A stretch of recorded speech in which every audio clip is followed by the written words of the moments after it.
Ulysses S. Grant, quien fue el jefe de las fuerzas de la Unión durante la Guerra Civil norteamericana y que luego fue el presidente de los Estados Unidos, recibió un apodo durante su carrera militar por sus iniciales US en inglés, Unconditional Surrender, rendición incondicional, porque cuando vencía al enemigo, él no permitía una paz negociada que implicara acceder a ciertas condiciones. Y así tenemos este concepto de lo que es incondicional y que en el acróstico TULIP es la U para elección incondicional en inglés. Ese es otro de esos términos que considero que puede ser un poco confuso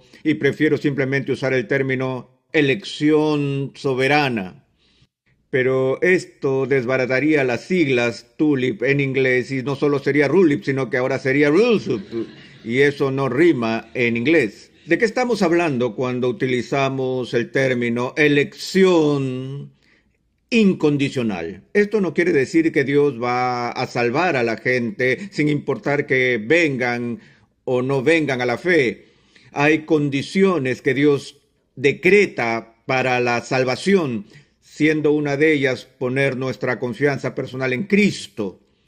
Pero esa es una condición para la justificación y la doctrina de la elección es otra cosa. Está relacionada a la doctrina de la justificación, pero cuando hablamos de la elección incondicional, estamos hablando en un margen muy estrecho de la doctrina de la elección misma. La pregunta a este punto se convierte entonces en ¿sobre qué base Dios escoge o elige salvar a ciertas personas? ¿Es en base a alguna reacción prevista, respuesta o actividad de los elegidos? Es decir, muchas personas que tienen una doctrina de la elección o predestinación lo ven de esta manera, que desde toda la eternidad Dios nos mira a través de todos los tiempos y sabe de antemano quién va a decir sí a la oferta del Evangelio y quién va a decir que no. Y en base a este conocimiento previo, aquellos quienes Él sabe que cumplirán con la condición para la salvación, es decir, de expresar la fe o creer en Cristo, sabiendo que hay quienes cumplirán con esa condición, es en base a eso que luego los elige para salvarlos. Así que elección condicional significa que la gracia electiva de Dios es distribuida por Dios en base a alguna condición previa que los seres humanos ejercen por sí mismos. Mientras que en la idea reformada se llama elección incondicional, es decir, que no hay una acción previa o condición cumplida por nosotros que induzca a Dios para decidirse a salvarnos, sino que la elección se basa en la decisión soberana de Dios para salvar a quien Él se complace en salvar. Ahora, nos dirigimos a la carta de Pablo a los Romanos en el capítulo 9, donde encontramos una discusión de este difícil concepto. En Romanos 9, a partir del verso 10, leemos esto. Y no solo esto, sino también cuando Rebeca concibió de uno, de Isaac nuestro padre, pues no habían aún nacido, ni habían hecho aún ni bien ni mal, para que el propósito de Dios, conforme a la elección, permaneciese no por las obras, sino por el que llama.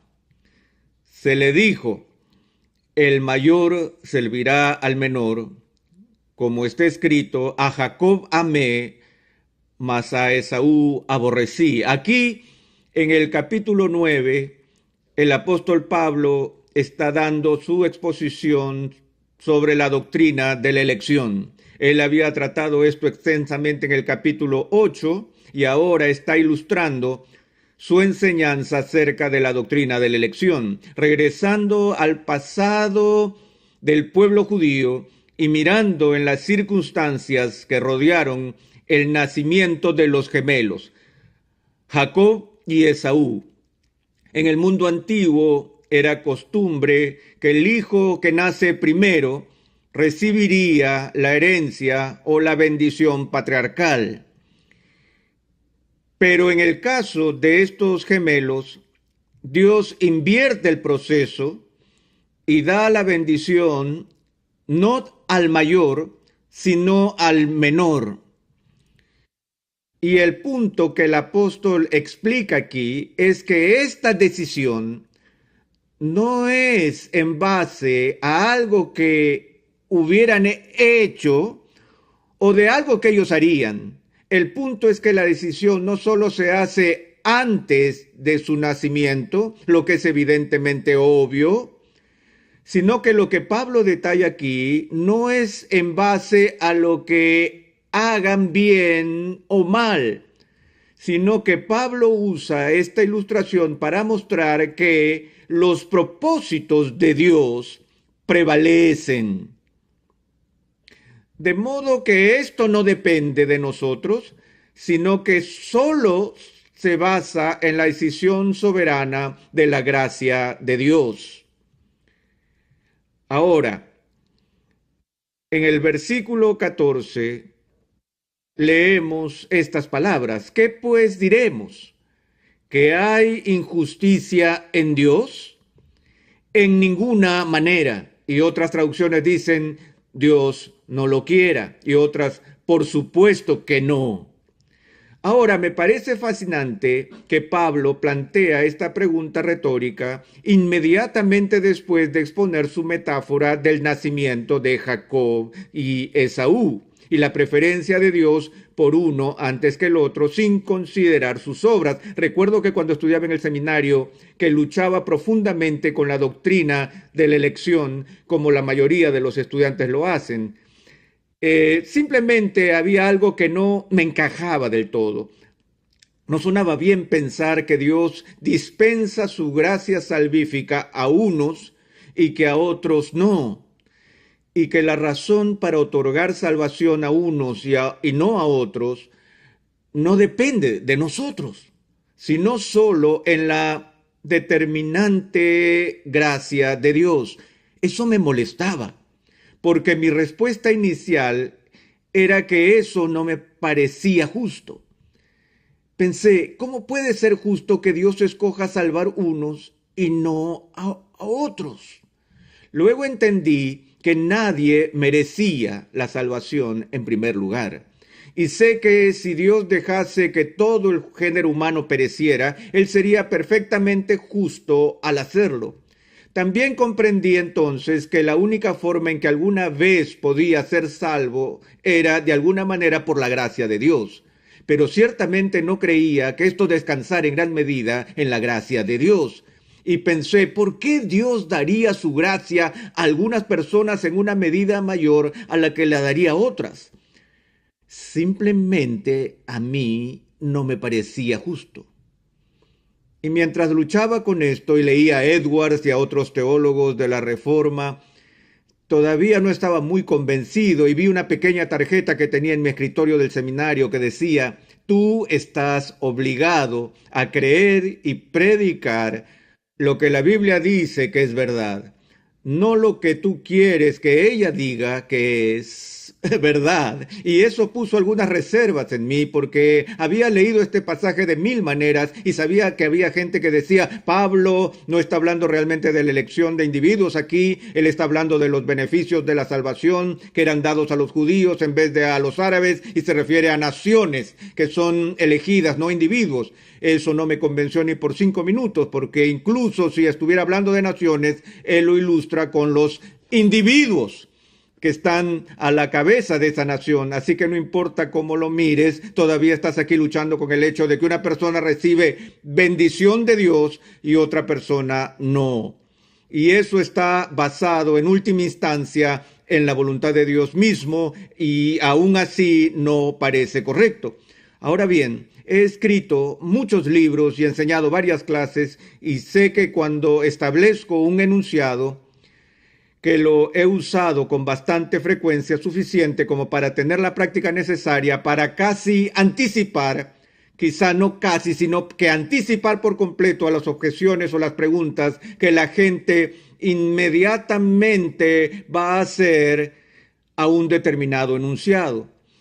A estas alturas, uno de los pocos puntos con lo que me identifico con el apóstol Pablo como maestro está aquí, porque cuando él exponía esta doctrina, él anticipaba una respuesta o una pregunta.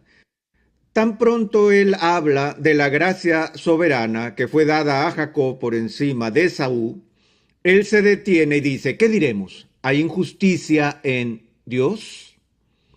Ahora bien, una de las cosas que me persuadieron a creer que los reformadores tenían razón con respecto a la elección fue contemplar esa pregunta.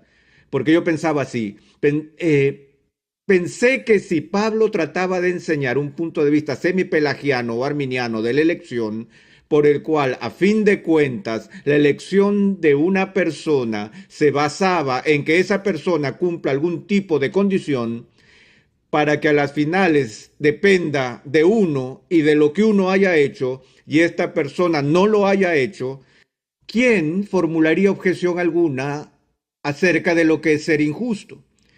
¿Quién podría formular una objeción sobre ese ser que implique una injusticia en Dios?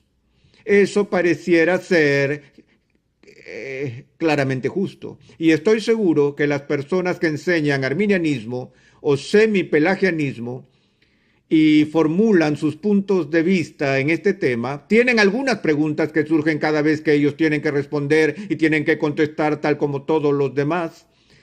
Pero me pregunto, ¿con qué frecuencia protestan contra sus enseñanzas diciendo, eso no es justo? Dudo que lo hayan oído alguna vez. O esperen un minuto, ¿esto significa que Dios es injusto? Pero el apóstol se anticipa a esa respuesta. ¿Y cuál es la enseñanza que genera esa respuesta? Es la enseñanza de que la elección es incondicional.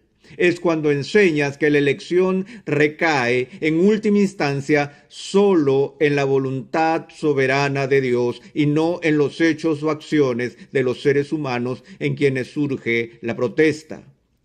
Y así es como Pablo se anticipa a la protesta. Hay injusticia en Dios, y él contesta con la respuesta más contundente que se puede dar en el idioma. Me quedo con la traducción, Dios no lo quiera. Luego él sigue y lo aclara. Pues a Moisés dice, tendré misericordia del que yo tenga misericordia, y me compadeceré del que yo me compadezca. Aquí el apóstol le recuerda a la gente lo que Moisés ha venido declarando desde siglos atrás. Esto es, que es el derecho divino de Dios ejecutar clemencia ejecutiva cuando y donde Él así lo desee. Él dice desde el principio, yo tendré misericordia del que yo tenga misericordia. No de aquellos que cumplan con mis condiciones, sino de aquellos en los que me place otorgar el beneficio. Ahora quiero hacer un gráfico en la pizarra con trazos muy simples que representen personas, y estas a su vez representen a las masas de la raza humana, y voy a poner 6X en el borde y voy a poner un círculo alrededor de 3 de ellos y otro círculo alrededor de los otros 3. Y digamos que un círculo representa a las personas que reciben este don inefable de la gracia divina en la elección, y el otro círculo representa a aquellos que no lo reciben. Y hagamos la pregunta, si Dios elige soberanamente conceder su gracia en algunos pecadores y retener su gracia de otros pecadores, ¿hay alguna violación de la justicia de Dios en esto? Si nos fijamos en los que no reciben este regalo, ¿reciben algo que ellos no se merecen? Por supuesto que no. Si Dios deja que estos pecadores perezcan, ¿los está tratando injustamente? Por supuesto que no. Un grupo recibe gracia, el otro recibe la justicia. Nadie recibe injusticia. Y Dios, así como un gobernador de estado puede permitir que ciertos criminales culpables reciban la medida completa de su pena impuesta, pero el gobernador también tiene el derecho de perdonar, de dar clemencia ejecutiva, si lo declara. Así que la persona que recibe el indulto recibe misericordia. Los otros, y si el gobernador reduce la condena de una persona, ¿significa que está obligado a hacerlo con los demás? ¿Bajo qué regla de justicia? ¿Bajo qué regla debería ser así? Bajo ninguna. Pablo estaba diciendo que no había injusticia en esto porque Esaú no merecía la bendición en primer lugar y no recibe la bendición. Dios no ha sido injusto con Esaú. Bueno, Jacob no merecía la bendición tampoco y él sí recibe la bendición. Jacob recibe la bendición, Esaú recibe la justicia. Y luego en ningún momento se ha cometido una injusticia. ¿Pero a qué se debe? ¿Cuál es el propósito de esto? Bueno, Pablo, luego en el versículo 16, y este es un versículo muy importante en Romanos 9, empieza con esta palabra, así que. Es más o menos como la frase por lo tanto. Él está llegando a una conclusión. Y dice, así que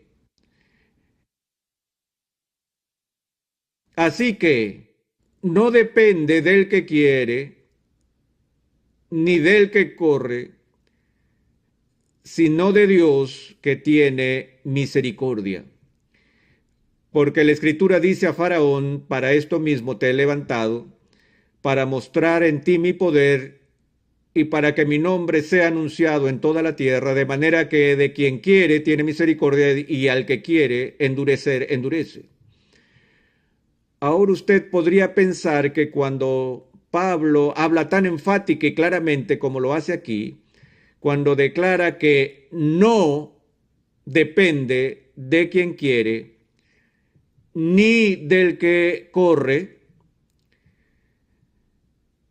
se podría pensar que eso finaliza todos los debates y todas las discusiones y todas las teorías y todas las doctrinas que al final del camino hacen que la elección sea condicional a aquel que quiere. Pero Pablo aniquila la voluntad humana como base para la elección soberana de Dios. La única base que puedo encontrar, según las Escrituras, es que sí, la salvación se basa en la voluntad y sí se basa en la libre elección. Ahora estoy confundiendo a todo el mundo. Pero se basa en la voluntad y la libre elección de un Dios soberano que elige, Pablo enseña en otro libro de la Biblia, según el puro afecto de su voluntad.